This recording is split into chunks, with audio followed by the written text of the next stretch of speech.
ইমরান খানকে ঘিরে আবারও উত্তেজিত পাকিস্তানের রাজনীতি। সোশ্যাল মিডিয়ায় মৃত্যুর খবর ছড়িয়ে পড়ার পর পুলিশ ও কর্তৃপক্ষের রহস্যজনক আচরণ পরিস্থিতি ক্রমেই উত্তপ্ত করে তুলেছে।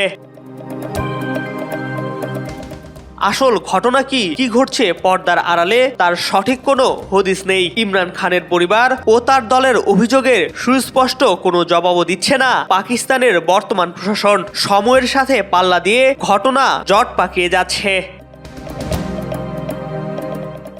ইমরান খান 2023 সাল থেকে রাওয়ালপিন্ডির আদিয়ালা কারাগারে বন্দী। 1 মাসেরও বেশি সময় ধরে সাবেক পাকিস্তানি প্রধানমন্ত্রী ইমরান খানের সঙ্গে দেখা করার উপর অঘোষিত নিষেধাজ্ঞা আরোপ করেছে পাকিস্তান সরকার।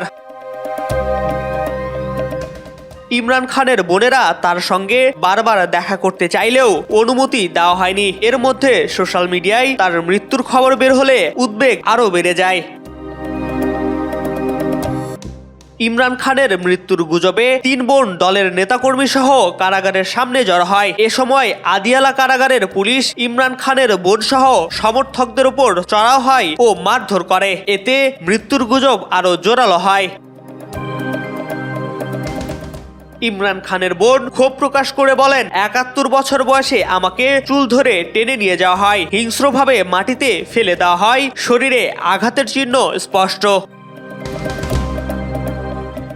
তিনি আরো বলেন, জেলের বাইরে উপস্থিত অন্যান্য মহিলাদের চড় মারা হয়েছে এবং টেনে নিয়ে যাওয়া হয়েছে।